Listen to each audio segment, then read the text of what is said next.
better work. Happy Fashion Month, everyone! Welcome back to the Fash Life. I'm Pelli, and we're off to our next Fashion Week stop, London. So grab your trouser and jumper, cause I've got some smashing stories to share with you. We'll discuss how the death of the Queen affected the Fashion Week, designers' tributes, and some of London's best collections. Now without further ado, let's get into it.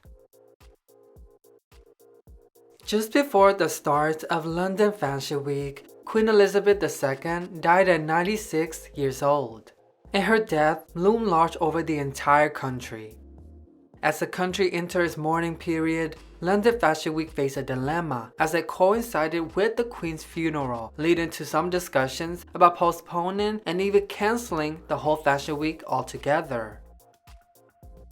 While some brands such as Burberry and Raf Simons decide to completely call off their scheduled Spring-Summer 2023 shows, the BFC, British Fashion Council, which runs London Fashion Week, released an official statement that basically states that London Fashion Week will go on and suggested that brands should carry on with their runway shows, but have any pop-up, opening, or parties they have planned, postponed, or cancelled. The nation was obviously greatly affected by the death of the Queen. Flights to and from London were being postponed or cancelled, which caused some people to forego London Fashion Week as a show of respect. So the Queen's passing largely overshadowed the Fashion Week and quieted down a lot of the chaos that usually happens. Yet, there was still fashion. We saw attendees incorporating black into their outfits, and many designers had a moment of silence and incorporated some sort of tribute to the Queen in their collections. Here are some examples. Richard Quinn divided their show into two parts, their Spring-Summer 2023 collection and one dedicated to the Queen. The tribute part featured a wide range of morning gowns, complete with black crowns and dramatic lace veils. It was reported that all of the morning looks were made in just 10 days. We saw more morning veils at Erdem and pearl crowns from Paul & Joe. Halpern paid tribute to Queen Elizabeth by spotlighting a cape and gown ensemble complete with the Queen's signature headscarf. While J.W. Anderson ended his show with a unisex black t-shirt thanking the Queen. SS Daily had a special candlelit visual, and both the Lara Fundikoglu and Postal Girl incorporated the Union Jack flag into their show. The Bora Aksu Spring 2023 collection was partly inspired by the Queen's time during World War II, and Daniel W. Fletcher featured a model wearing a black suit and mourning band. Lastly, Nancy Dojaka and Harris Reed included the Queen's favorite flower in the presentations. Outside of the Fashion Week, there were lots of discussions about the royal fashion at the Queen's funeral. Many of the royal family and people associated with the royals paid tribute to the Queen through their outfits. From Kate Middleton to the York princesses, many wore dresses and jewelry that honored the Queen in some way. Sophie, Countess of Wessex, wore a dress embroidered with the Queen's favorite flower. Princess Charlotte wore a horseshoe brooch given to her by the Queen. And Meghan, Duchess of Sussex, wore a similar dress to the one she wore at the Queen's 92nd birthday. The royal fashion was highly discussed online, being broken down and analyzed to the last detail. While London Fashion Week was in a sensitive and tricky situation that led to a lot of rescheduling, it was still able to deliver some great fashion shows. Here are some top collections. Let's start off strong with Simone Rocha. An absolute fan favorite online, Simone Rocha described the collection as a way of harnessing feeling of fragility, remorse, anger, and nature. And that's what the designer did, as the collection was structured around literal harnesses. The various take on the bomber jacket, suits, flower prints, and tulle dresses, as well as the disruptive proportions, gives the collection a feminine take on masculinity.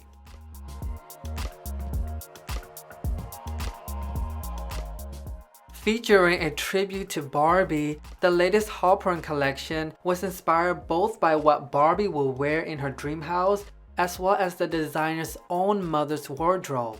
While the vibrant colors and oversized earrings and hair was used to recognize Barbie's take on fashion, the leopard prints and the velvets were all meant to celebrate the designer's mother's fun and glamorous style. Recognized by his unique spike design, new designer Chet Lowe made his London Fashion Week debut this week. The debut collection features a homage to his East Asian heritage while building onto his futuristic and colorful world. There is a strong flamboyant energy from the show that leaves you excited to see how the designer will evolve in the future. For his Spring-Summer 2023 show, Christopher Kane continues to play with the idea of being politely sexy and chic. Focused on the female body, the collection includes a series of shapeless skirt suits and church cardigan, as well as bodycon dresses and tightly fitted clear vinyl looks. The designer also plays with different prints, the most interesting art of the human anatomy. With the first part of his show dedicated to Queen Elizabeth, Richard Quinn takes us to another world for the second half. Starting the show off with multiple bulging round shoulder pieces in various Richard Quinn X design, it was fit for a Queen funeral / celebration in a parallel universe. One of the most brilliant collections from London Fashion Week, Richard Quinn did not only stay true to his brand identity, but was able to create a cohesive, well thought out collection. The spontaneous tribute to the Queen was also perfectly executed. Just in the last few years, Harris Reed has become a designer to watch. With the brand identity of fighting for the beauty of fluidity, Harris Reed presented their Demi Couture Spring 2023 collection titled Missing and Seen. Taking inspiration from fashion and debutante balls, the designer reimagined traditional female tropes such as crinolines, corsets, and headpieces for a new gender-fluid society. The show created a theatrical experience with its elaborate gowns, jewelries, and accessories, complete with a performance by queer icon Adam Lambert. Model Lily McKemeny closed the show dressed in white while holding a bouquet of Lily of the Valley, which is the Queen's favorite flower. May the Queen rest in peace, cause we gotta go over the rest of the week. The legendary Vivienne Westwood dropped her newest collection, and her casting choice left some fans feeling uneasy. J.W. Anderson take us on an arcade date with a collection all about our relationship with technology. Some of this week's highlights include Poster Girl, Edward Crunchley, and KWK by Cakewalk. Then there was this brand So Human, which is described to be all about fashion activism and sustainability, did this very interesting tribute to the Queen. And finally, Riccardo Tisci put on his Burberry show, and after serving as Chief Creative Officer for 5 years for the brand, it was officially announced that he will be leaving Burberry. Even though this rescheduled show couldn't take place during the actual London Fashion Week, loyal supermodels and celebrity fans still managed to all show up to support the designer. Raf Simons, on the other hand, has decided to showcase his collection sometime in October. Though London was not in the best place this year, it was still able to showcase its creativity and talent, and that should be applauded.